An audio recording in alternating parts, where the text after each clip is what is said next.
Hello everyone, welcome back to my channel again. I am here on the porch reading Hebrews 11 chapter, talking about right now, this minute, the second, right now, faith in God. How can we not have faith? All we got to do is look around at the beautiful things, all the beautiful sky and things that he put in place. Okay, check it out. Hebrews 11. Now faith is the substance of things hoped for and evidence of things not seen. That's okay. Why is it the substance? Okay, let's say you got something inside your head. You say, I want to go to Hawaii one day. That's the substance. And you keep it going in your head and you keep it going in prayer and say, I'm going to go. I believe it. You speak it into existence. You talk about it every day until it comes to pass. Okay. For by it the elders obtained a good report. By having faith, the elders got a good report.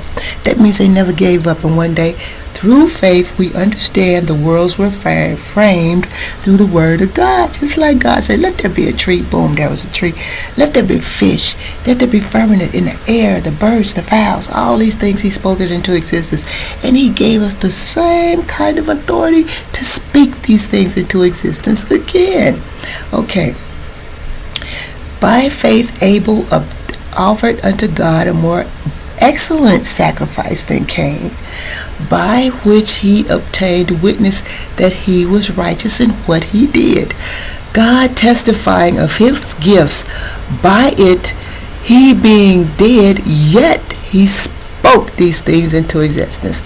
By faith, Enoch was translated that he should not see death. Who was Enoch? A person of God, believer of God, trusted him, and he wasn't able to see death. God just took him away, boom, up there in the clouds, right up off this earth. That was done. It's not a read it, find out for yourself. Okay. But without faith, it's impossible to please God. If you want to please God, you must have faith. You must have faith. It's just, we live by faith. It said the just, the people of God, they live by faith. Because you know one day you're going to be delivered out of all this nonsense, the world, and all this craziness that's going on. Because you have faith in your heart that God's going to take you away from it all. You just can't never give up in what you believe in God.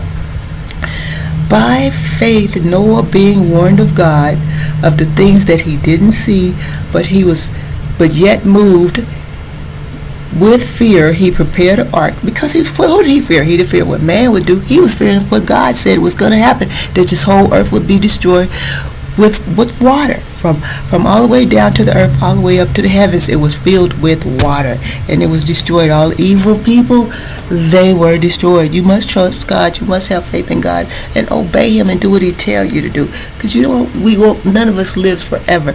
As you see, I'm aging. We're all aging, all that white. I'm aging every day. It's a reality. So what do? We fight it, do the best we can with. That's what all I'm doing, the best I can. But in the meantime, still have faith in God. All right. Let's see. By which this world was condemned, and it became the heir of righteousness through his faith. His whole family was delivered because his righteousness and what he believed. And he gathered all the animals 2 by 2. He gathered all his people, his children, put them in the ark, and they were saved. And when we see the rainbow, don't never forget the real rainbow. The true rainbow, the original rainbow, represents a promise that God will never destroy this earth with water. Never, never, never. Never again. All right. By faith, Abraham, he was called to go out into a place which he should after receive the inheritance. And he obeyed. He went out to that land. It was a strange land. It was not a land of his people. God sent him out in the desert because he stood up for his people. He said, okay, y'all are treating my people wrong. So what did they do? They came after it, and he had to kill somebody because of that. But they came after him. They wanted to kill him, but God sent him into a desert place to live and to get married and all that stuff and come back to Egypt. And when, of course, he came back to Egypt, what did he do? He delivered all his people from the hand of Pharaoh and his evil reign. That's what he did. We know that. Okay, even if you watch the Ten Commandments, they're gonna tell the truth, some of the truth anyway. So check it out and read the Bible. That's even better. That's where the real truth lies, is in the Word of God. Okay, through faith also Sarah received herself strength to conceive a child, and was delivered with a child when she was past the age of conceiving, because she judged God faithfully, who had promised that he would make it come true. Okay, these all people had faith, even though they passed on and have died. They received the promises that they could not see, but they trusted God from afar off, even after years and years. When they speak of afar off, they speak of years down the line. They continued to trust God. Like Sarah, she became over 100 years old before she ever even had the child. After all them years, she kept her faith in God. I kept my faith in God.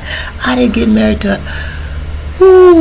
after 50, way up. But you know what? I had faith. Even as a teenager, I said one day I'm going to get married, I'm going to have a family and children. Finally, by having faith in God, I got married, 58? Wow.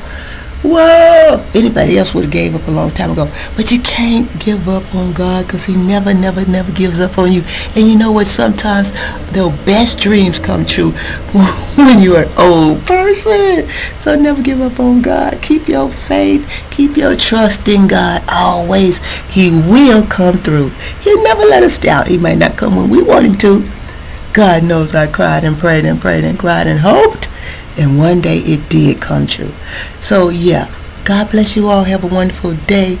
Never give up on God. He'll never give up on you.